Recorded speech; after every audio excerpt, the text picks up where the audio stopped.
By 2011, Nashville flipper Troy Dean Shafer was well on his way to a successful home renovation business, one with a special flair, finding and restoring architecturally historic homes on the brink of extinction. Troy's dedication to more than a quick flip profit, coupled with his well-honed construction talents, led to a growing renown in Nashville and beyond, all of which culminated into Troy's national stardom via a chance meeting at Walmart. Probably after I had about 5 houses under my belt, that now there was a little money. I was making a little bit of money. Did you make money on all of them? Yeah. Didn't we never lose lost anything. money. We never lost money. Now, I've definitely had some where I projected one number and ended up with something totally different, but it would never be negative, which was, a huge blessing. But I guess I took that, for one, because of my dad's help for a while, because he was seeing issues that most veteran contractors wouldn't even see, and he was seeing them, way ahead of time, and so I was dealing with them on the front end. But I was remembering all of these pointers and all these things that he was teaching me, and I was probably after 5 houses where I didn't really need him down here to kind of help. He would still come down here quite often, and he still does.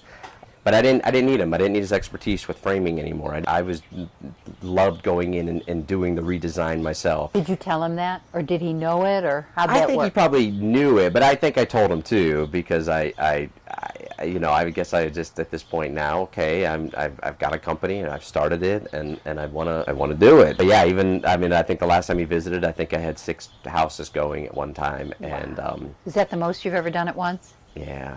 Okay. Yeah. You move on, you start doing it by yourself. When does the TV come into play?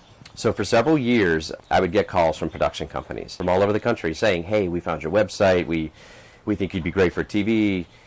Would you entertain the idea of doing a TV show?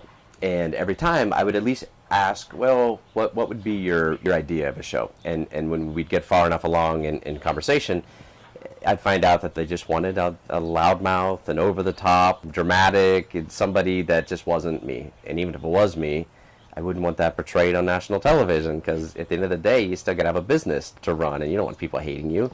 Show may last 1 year or 10 years, but I want my business to last and be handed down to my kids if I have kids. So I turned it down every time. I think there were 7 different calls over about a 6-year span. I turned it down. Were they all from network or cable, like HGTV or DIY, or they'd be from just a production company. They wouldn't be from a network, but they'd be like from, like Joe Smith Production. Right, and they would take it and then market it. They would sell it. Because they had heard that HGTV's looking for this person or whatever. But at HGTV and DIY, those names were never really coming up. Though the Bravo and A&E and those were the names that all these people seem to be searching for shows for. Which are more kind of the reality cable stations, exactly. as opposed to HGTV and DIY. Exactly. It's a different... Which when I found out that was who they ultimately wanted the show for, then I just kind of realized that wasn't going to be me. There's no way it was going to be a show about a super passionate guy with historic homes. There's no way that was going to be the case. When did it become important to you to not just do a good job flipping a house, but to help restore the historic integrity of the house? Probably that first one that I had bought on my own, because it was a home where I was actually kind of bamboozled. I had bought the home, paid cash for it. I didn't know the house was condemned. They didn't tell you? They did not tell me. Did you research that to know? I don't know. This is exactly how yeah, absolutely. Like that's something you'd want to know. So I bought the house, paid cash for it. It was right around Christmas time. That's a lot of cash. You've made that much money that you're buying a house, or was it that cheap? It was cheap. Okay. I mean, it wasn't $50 cheap, but it was probably $18,000 cheap. Okay. And that was how the guy was going to sell it very quick without putting it on the market and entertaining offers, was this quick cash deal. So I get the deed. Everything goes through fine. I have my attorney do a title search to make sure that there's no liens, which being condemned would certainly pop up. Title search comes back totally fine. And now this is probably December 20th now, right around the holidays.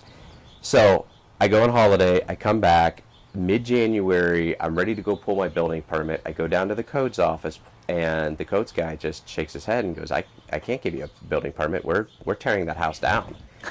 And I go, what do you mean tearing it down? I just bought it a couple of weeks ago. Oh, it's condemned. It got condemned back in November. And I said, I just bought the place. Like, well, you shouldn't have bought it.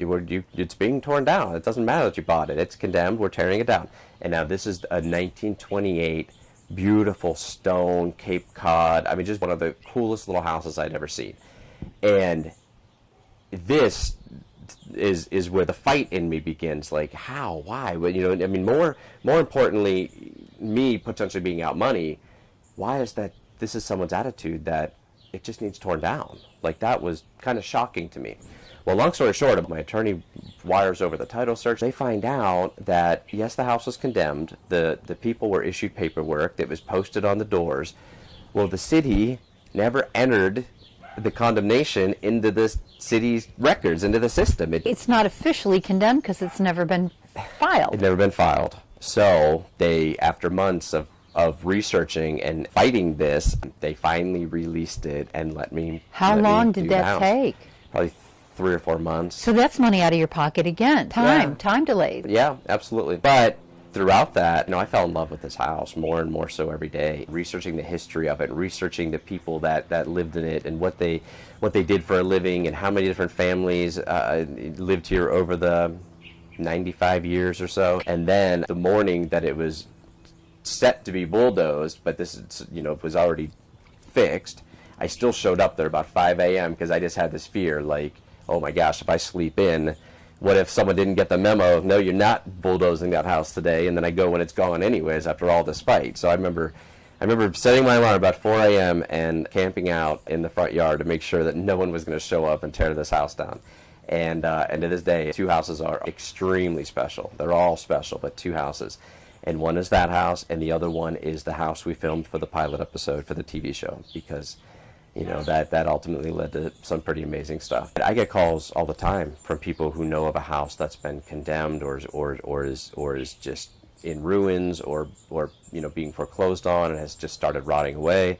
As a matter of fact, I got 2 emails this morning for ones where it's not even realtors trying to sell them to me. It's neighbors of a house, and they're just really sad to see its condition, and so they'll reach out to me and say, can you come and buy this one? And there's only a few parts of Nashville that are within a historic overlay, but the rest of Nashville, even where we met earlier this morning, there's no historic overlay there. So somebody could have come in, and that being a corner lot, they could have fit 2, maybe even 3 really tiny, small, skinny houses there. So those neighbors absolutely loved it when they found out that Nashville bought that Victoria, because they knew that it would not only be saved, but it'd probably be the cutest house on the block. You get 8 or 9 calls from different production companies, and you say no to all of them. After saying no and pretty much getting the idea of a show not even on my radar at that time, I randomly meet Mike Wolf of American Pickers in a Walmart, of all places,